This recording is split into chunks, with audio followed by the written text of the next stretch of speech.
Hey, what is going on, Fan Clan? Welcome back to the channel. My name is Danny Phantom, and today I want to talk to you about something that is a hot point in the community. Probably one of my most controversial videos, and rightfully so, because we're going to be talking about pricing, we're going to be talking about MSRP, we're going to be talking about LGSs charging more than MSRP, websites charging more than MSRP. Specifically, this video is talking mostly about Champions Path Elite Trainer boxes, which we had out beginning of August. That's when kind of this whole argument began. And now Shining Fates, with Shining Fates coming out in a little bit over a month.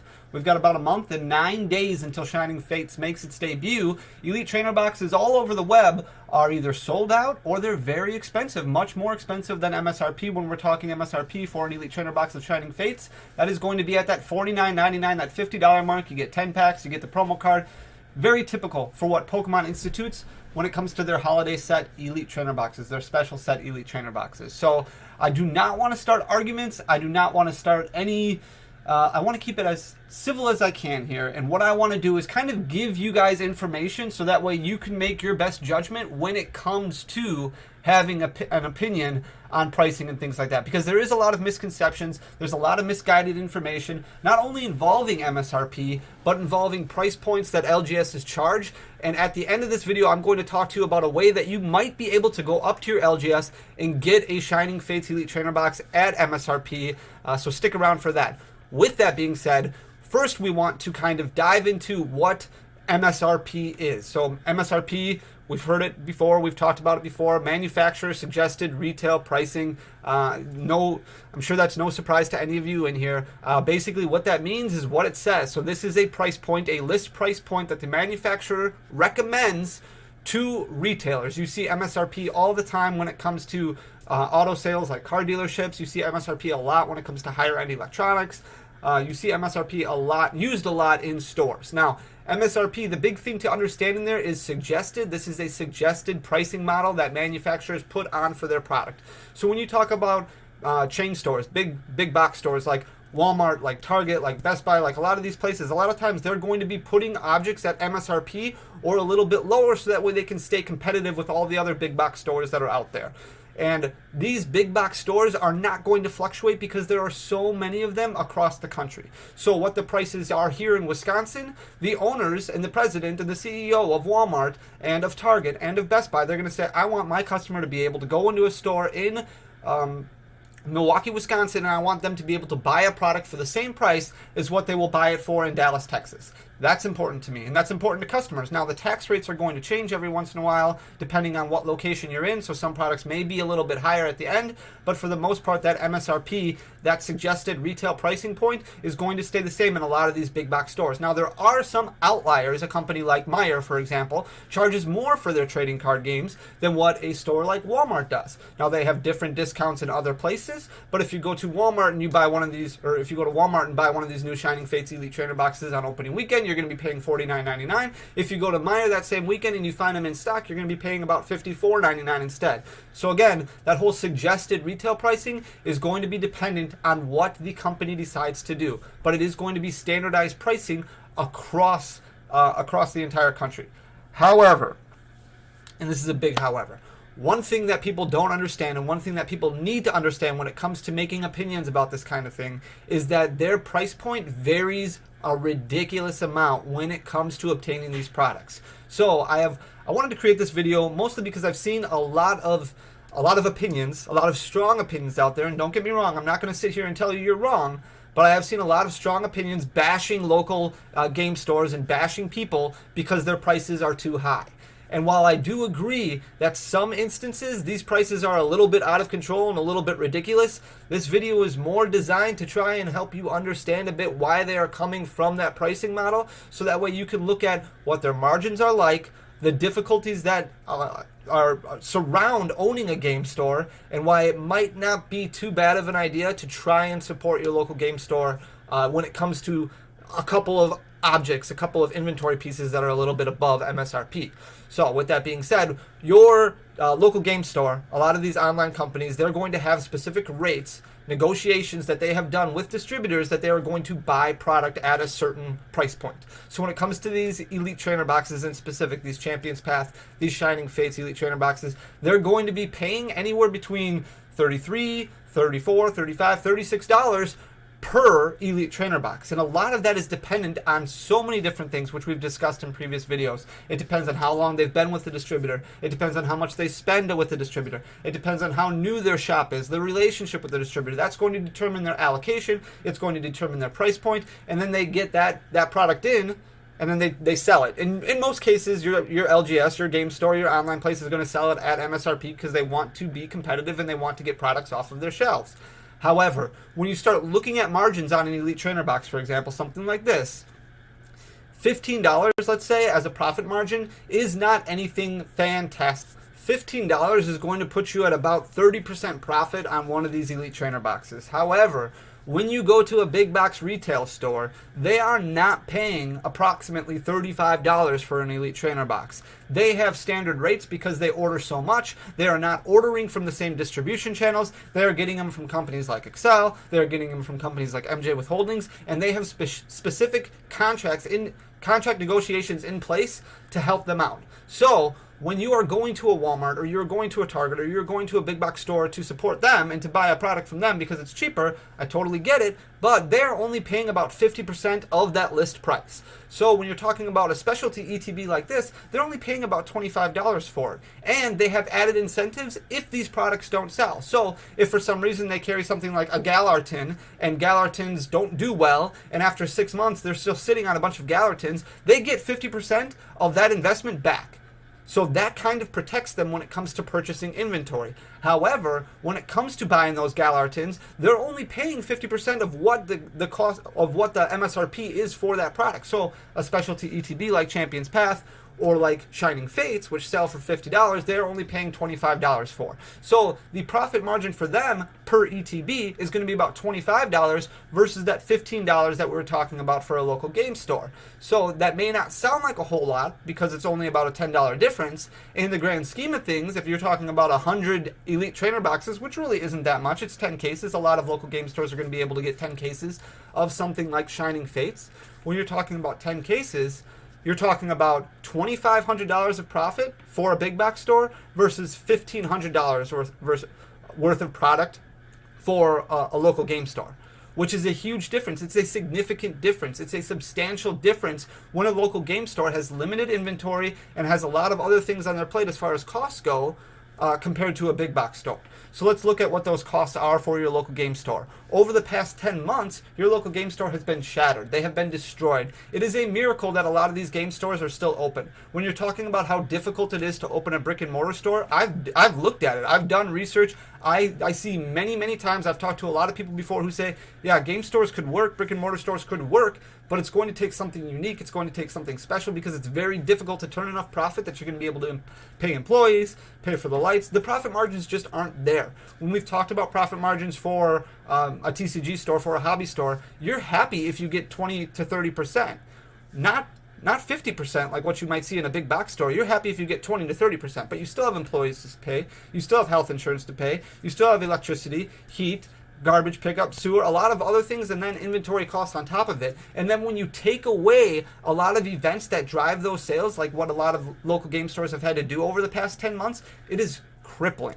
So the idea of going out and spending $10 extra on an ETB, like Shining Fates, or like Champion's Path, let's say that your local game store has them listed at $60, $65, spending that extra $10 to $15 to support your local game store to help them stay open does not sound that ludicrous to me, especially considering the fact that I've made a point to make sure that during everything that's gone on, I've gone out, I've ordered out from restaurants, I've tried to tip a little bit better to make sure that the employees get paid, the cooks get paid, they get a little extra because it's so difficult with orders coming in less because they're not open for in restaurant dining, anything like that. So going out and spending a little bit extra money, that extra, $10, $15, just to make the profit margins more even with big box stores, to me, it doesn't seem like it's that big of a deal. Now, to you it may be, and that's fine, but I want to make sure everybody's getting all the information when it comes to this. So a big box store is getting product at about 50% of MSRP versus a local game store, which is getting product at about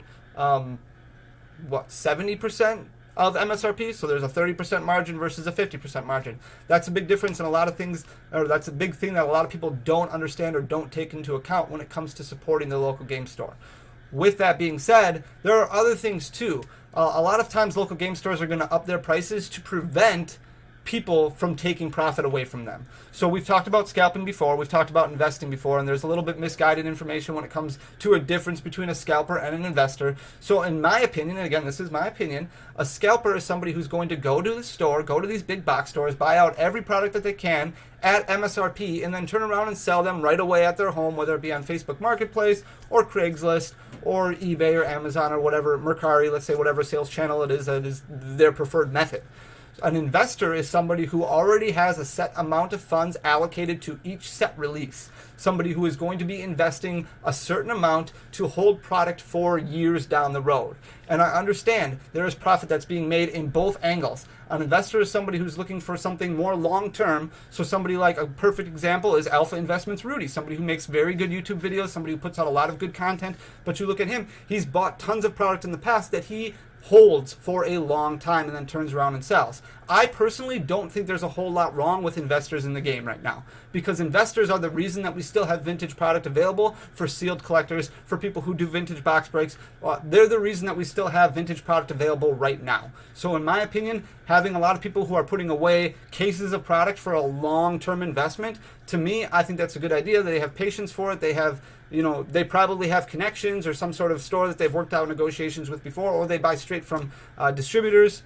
So that way they have been doing this for a while. They have that product already set aside. It's not really impacting the stores or anything like that. Now, I don't think an investor is somebody who goes to the stores at Target and Walmart and empties the shelves and puts it in their closet for 10 years. I think that an investor is somebody who already has kind of these negotiations in place with some storefronts or with maybe a distribution channel, and they're putting product away for a long term. So in order for a local game store to kind of try and offset this, what they do is they try and price product more around market pricing. Because let's look at it for an example of limiting. A lot of people say, hey, game stores can limit their orders for Shining Fates. And you're very right, they can. If a game store goes in and says, hey, I'm going to limit you, I'm going to sell at MSRP, which is $50, and I'm going to limit each customer to 2. Each customer can only get 2. So let's say a customer comes in who wants to sell the product right away for $100. They buy 2. So they've spent $100 in product. They go home. They sell those ETBs for $100 each. That's $200. Their profit margin right there was $100. And all they had to do was go in, pre-order the product, buy 2 ETBs, $100. They get $100 in their profit, in their pocket. $100 is their profit margin. However, that LGS who sold at MSRP and limited a customer to 2, their profit margin is only $30. So why is it fair that an LGS goes about things the right way, pays their taxes, does everything correctly, works with distributors, opens up the business, takes all the risk, buys a bunch of product, hopes that it sells, and only gets $30 on 2 ETBs, when somebody can go in and just buy those 2 ETBs at MSRP, turn around and sell them at $200 and get $100 profit? In my opinion, it's not fair. It's not right for the LGS to be able to go through that. If the LGS can raise their prices a little bit closer to market pricing, that's going to help prohibit that a little bit. That's going to help prevent that a little bit. That's going to help making things a little bit more available, because a lot of those people are going to be looking for additional outlets to buy product cheaper. And I know that MSRP is a very difficult thing for all of us to come to terms with. And I know that that's why this discussion can get so heated. But an LGS selling a Shining Fates Elite Trainer box for $65 or $70, to me, it's not that big of a deal. When opening weekend, they're going to be very difficult to find, and a lot of people are going to be selling the ones that they already got for $100 a piece. I think that money is more deserved to go to an LGS because of all the work that they put in, because of all the risk that they've put in. So when it comes to market pricing, I can understand a lot more why some LGSs are going to try and accommodate a market price a little bit more. That being said, there's also shipping costs, there's ancillary costs that need to come into consideration, things like that. A lot of LGSs, a lot of game stores have converted their businesses over to a lot of online functions where they have to pay shipping. Shipping an Elite Trainer box is not easy. They're big, they're bulky, they're over a pound. So that means first class mail is out of the question. A flat rate envelope is out of the question because of the size of it. So you're looking at using UPS, you're looking at using FedEx, you're looking at spending $8, $9, $10, $11 per Elite Trainer box just for shipping. So if you are an LGS who's selling limiting 2 Shining Fates ETBs at $50 a piece, and a customer in, let's say, California buys those two, well, they're paying $100 plus tax. I'm giving free shipping because I offer free shipping. We offer free shipping above $75 at the Coliseum.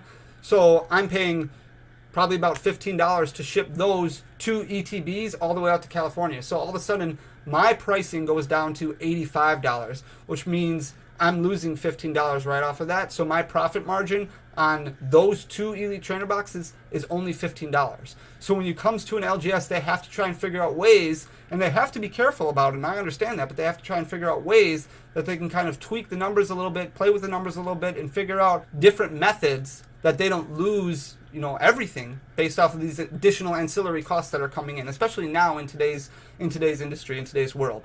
And that is another point that I want to make before I get to my final point. In today's world, inventory is completely destroyed. So we've talked about this before a lot recently, actually, where manufacturing has taken a giant turn down. We have talked about reprints coming and reprints coming and reprints coming, and how they're slow moving, and how, a lot of Vivid Voltage was underprinted and Champion's Path was underprinted, and now they're coming out with all these waves of product because things are so underprinted. That is inventory right now in general. It is very difficult. When I ordered product a couple weeks ago from my distributor, I was scraping the bottom of the barrel to try and find product just to fill the shelves. I got Fates Collide sleeve booster packs. I got Steam Siege sleeve booster packs. I got Breakpoint sleeve booster packs, and that's basically it. So for an LGS or an online store to try and find product just to fill their shelves, so that way customers will keep coming back, a lot of times they're looking at bulk orders from other companies, from other online companies, from other storefronts, things like that. So a lot of times these LGSs, these storefronts, they might not be paying wholesale costs for these products. A perfect example of that is after Champion's Path initially came out, the first Elite Trainer box set that came out, the wave that came out in August, a week after that, cases were ridiculous. You were looking at about $1,000 per case, and there was a lot of people who were upset that they couldn't find cases at any cheaper amount. So this was the one time that the Coliseum, we sold all of our allocated amount. We had 2,400 ETBs allocated to us. We sold all of them at $49.99. But I had gotten a lot of questions from people, hey, how can I get some of these? I haven't gotten any. I really want to get a case. And it took me some negotiations with another company to be like, hey, how much can you give me per case of Champion's Path Elite Trainer Box if I buy 50 cases from you to help my customers out? They told me they would give me them for $650 per case. So that's $65 per ETB. And that was the best deal that I could find. I started going out. I started responding to some of these customers. I started putting out Instagram stories saying, hey, if I can get you a case at $700, is that something that you want? And I got enough responses back that I could fill 50 orders. And shipping a whole case is going to be $20, $25. So over the top, as far as profit margins go on that, probably made about $25 per case, maybe. But it was about going out of the way to make sure I got people to my website and made sure that we got customers the product that they wanted without having to pay $100 per ETB or $1,000 per case. So in a lot of certain situations, your LGS or the game store that you shop online at might be paying above wholesale cost by quite a bit just to make sure that they can get product on their shelves at a discounted rate of what you might be able to find elsewhere. So that's another thing to take into account before you make an opinion, before you judge things. So with all those points aside, I do want to talk to you about something that might be able to get you a Shining Fates Elite Trainer box at MSRP, and I don't think it's a bad idea, especially right now as Battle Styles is starting to come out. A lot of us are very, very passionate about MSRP when it comes to these special sets. We want to pay $49.99, and I'm trying to speak from a collector's point and still a business point at the same time. And I understand that. However, LGSs do not charge MSRP on everything. In a lot of cases, they charge considerably under MSRP on a lot of things. So I feel like if you go to your LGS and you tell them, hey, I will pay MSRP on a booster box of Battle Styles if you are willing to sell me an Elite Trainer box of Shining Fates at MSRP. So a lot of people don't understand a booster box MSRP is $143, $144, somewhere around there, somewhere in between there, like $143.95 or something like that. That is MSRP on a booster box. A lot of you guys will go into your local game store and you'll see a new set booster boxes selling for $100 or $110. You might go to your local game store. They might have pre-orders up for Battle Styles. They might be looking at pre-orders for $100, $110, something like that. If you go up to your local game store and you say, hey, I'd be willing to pay MSRP for a Battle Styles booster box if you are willing to let me go MSRP for a Shining Fates Elite Trainer box, they might take you up on that. And that might be an opportunity for you to get MSRP for a Shining Fates Elite Trainer box, which wouldn't be a bad idea at all. However, I don't know what's going to happen with Battle Styles, and that's kind of why it's a little cloudy when I make that recommendation or when I give that idea out, because in a lot of cases in the past, booster boxes sell for, $95, $100. You can find them all the time at those rates. Vivid Voltage was a little different because we got to about a week before set release, realized that there was nothing left, that the print run was cut short, and all of a sudden pre-orders got jacked up too close to that MSRP point. They were selling for $140, $150 per booster box. So if you are willing to kind of take a chance and assume that once Battle Styles comes out, it might be a little bit shorter print run, the popularity of the game might make that $140, then that would be an opportunity for you to go to your LGS and be like, hey, I'll give you $140. I got $200 in my pocket. I'll give you $140 for a pre-order of Battle Styles booster box, and I'll give you the other $50 for pre-order of Shining Fates Elite Trainer box, and then there's tax and things like that, so roughly $200. That is an opportunity that you could at least try in order to get a Shining Fates Elite Trainer box at MSRP, and I know it might not work, but it very well might. And I know you might be saying, well, booster boxes are typically $90 to $100, but if you are saying that, then you also need to understand that your LGS is selling booster boxes at a considerable lower rate than MSRP when it comes to booster boxes. A lot of times your LGSs are looking around and seeing what competitive pricing is. A lot of LGSs will go off of market pricing, so they are pricing some products a lot lower than MSRP. So you also have to take that into consideration before you make an opinion. Again, guys, I am not trying to dissuade you or persuade you in one area or the other. I just want to make sure you have all the information, all the facts, all of the ideas before you form your own opinion. I've seen a lot of LGSs getting bashed, a lot of great game stores that have gotten bashed because of their pricing model, because of following closer to that market price. Honestly, the best thing that you can do is just be patient. A lot of times these products come out. We saw it with Champion's Path. They came out in waves. It ended up being to a point where a lot of inventory did come out over months. It took about 4 months for everything to come out, but then you could start getting Champion's Path Elite Trainer boxes a little bit closer to retail price, like that $55, $60. I do think it will be a little bit tougher with Shining Fates because I think the popularity is going to be there more. It's not so much just a Charizard hunt as it is a shiny hunt, and there's a lot of shinies in Shining Fates that people are going to be passionate about getting and filling up their collection. So ultimately, if you don't want to pay the price, just don't pay the price. That's the best thing that you can do. If a lot of people don't pay the price because they think it's too expensive, I personally think that $100 for an Elite Trainer box of Shining Fates is ridiculous. I think it's too high. I understand that's where the market is right now, but it would be nice if we could all come to an understanding to bring that back down a little bit. But like I said before in my second point, when you have people who are going out and they are charging double MSRP or 3 times MSRP because they're buying it in big box stores and it's selling to an end consumer on Facebook Marketplace, it's very tough for a game store to be like, hey, why am I losing out on all this profit for somebody who's doing this without taking the risk, without forming an actual business license, without doing things the correct way? It's not really fair to me as an LGS. So I can understand their point of view. So try and ease up a little bit when it comes to your LGSs and form an opinion of your own, and that's fine. Like I said, I'm not going to try and tell you that you're wrong. Go to your LGS. You could offer to pay MSRP for a Battle Styles booster box and then see if they'll give you Shining Fates Elite Trainer box at MSRP as well. Guys, I hope this conversation makes sense. I hope it doesn't get out of control. I want to hear your thoughts. I want to know what you think. I know that a lot of people are very passionate about this, so try and keep it as civil as possible.